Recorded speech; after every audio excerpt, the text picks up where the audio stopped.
नमस्कार। यूक्लिड विभाजन प्रमेयिका से म स ज्ञात करने संबंधी प्रश्न हम कर चुके हैं। आज हम यूक्लिड विभाजन प्रमेयिका से म स संबंधी उन्नत प्रश्नों को हल करेंगे। उन्नत प्रश्न का मतलब होता है हाई लेवल के प्रश्न। हाई लेवल मतलब उच्च स्तर के प्रश्न होते हैं। जो प्रश्न हमने म स ज्ञात करने संबंधित किए थे वो तो एल्गोरिदम यानी एक फिक्स विधि से संबंधित थे। अब जो हम उन्नत प्रश्न कर रहे हैं ये एक फिक्स विधि नहीं होगी, कुछ हमें अपना दिमाग लगाना पड़ेगा, यूज करना पड़ेगा।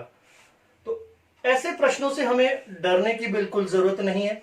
प्रश्न को आराम से 2 बार 3 बार 4 बार पढ़िए।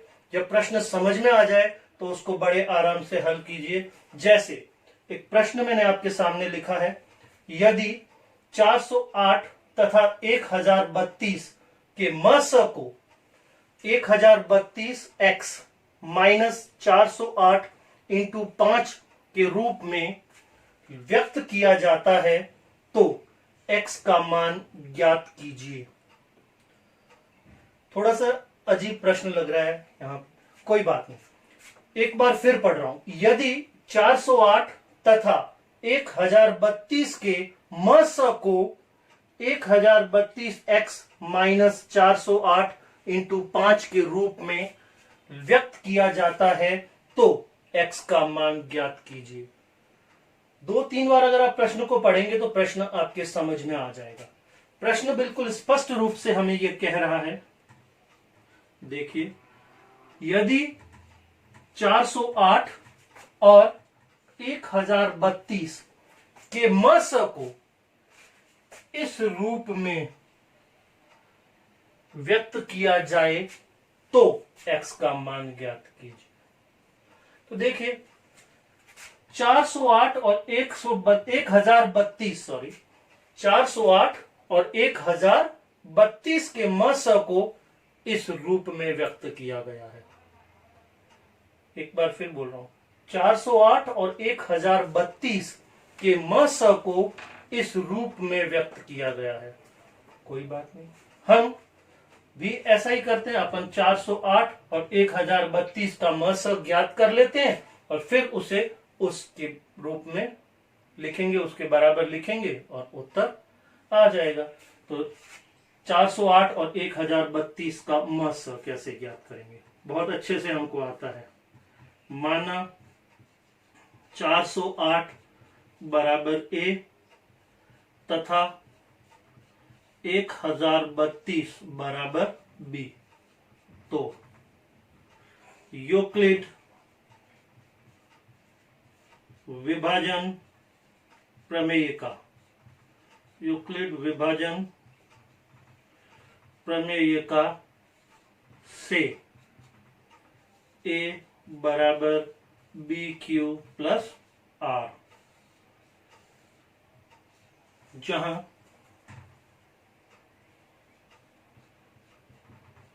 जीरो छोटा या बराबर है R से और R छोटा है B से। अब देखिए A और B हमने तय कर दिए हैं।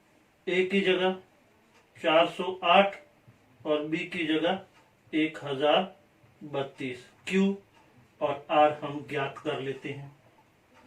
सीधी सी बात, 1032 को 1 से भी गुणा करूंगा तो इससे ज्यादा चला जाएगा, तो मुझे यहां 0 से गुणा करना है। 1032 इंटू 0, 0 प्लस R 408, 0 प्लस 408 बराबर 408। ये हमने Q और R ज्ञात किए और निश्चित रूप से जो R है हमारा B से छोटा है, तो बिल्कुल सही है। लेकिन हमारा R 0 के बराबर नहीं आया। 0 के बराबर नहीं आया मतलब अगला स्टेप करना है हमें।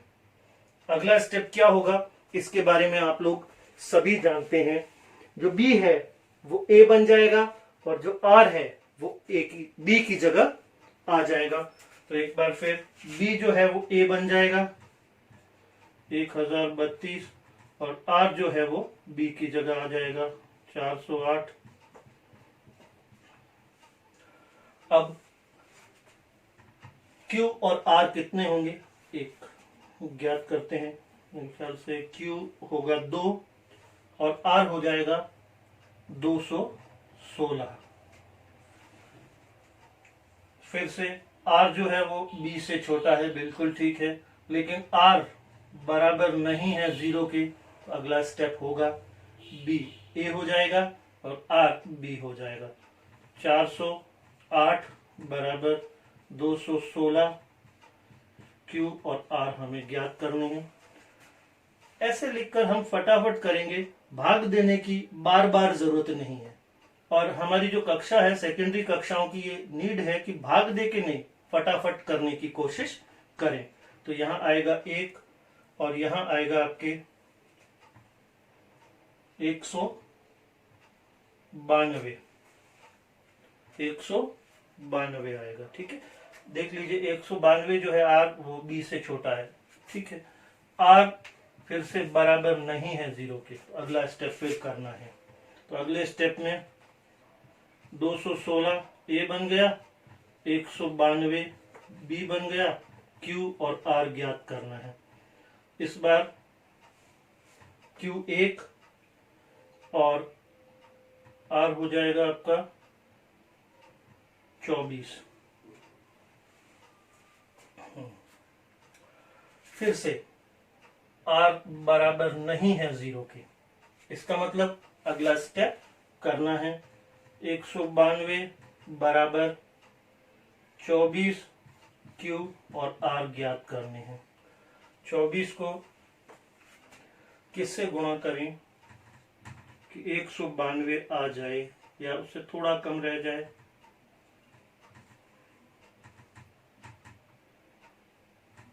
पूरा आ गया। 24 इंटू 8 192 और यहां आ गया 0। अब इस स्थिति में r बराबर 0 आ गया है, इसका मतलब इस स्टेप में ही हमारा म स भी आ चुका है। और हम सब जानते हैं इसमें जो अंतिम b है वो हमारा म स है। तो म स किसका 408 और 1032 का म स बराबर 24। ये हमने हमारा म स ज्ञात कर लिया। और इस म स को इस रूप में लिखने पर x का मान ज्ञात करना है। अब हम अपने इस म स को जैसा प्रश्न कह रहा है, प्रश्नानुसार हमारा जो म स है उसको किस रूप में लिखना है। 24 को 1032 किसके बराबर है, 1032x माइनस 408 इंटू 5 के रूप में। देखिए इन दोनों संख्याओं के म स को इस रूप में लिखने पर, तो हमने भी वही काम किया, हमने म स ज्ञात कर लिया और उसको उस रूप के बराबर लिख दिया। तो एक सरल समीकरण बन गई जिसमें एक ही अज्ञात राशि है। समीकरण को हल करेंगे उस अज्ञात राशि का मान आ जाएगा। देखिए 24 बराबर 1032x माइनस 2040 या 24 प्लस 2040 बराबर 1032x। ये माइनस 2040 था, इसका पक्षांतरण किया क्योंकि इधर भी अचर पद था, ये भी अचर पद है, दोनों अचर पद पास में लाए, पक्षांतरण किया तो ये माइनस का चिन्ह प्लस में बदल गया। या 2040 प्लस 24 2064 बराबर 1032x या x बराबर x।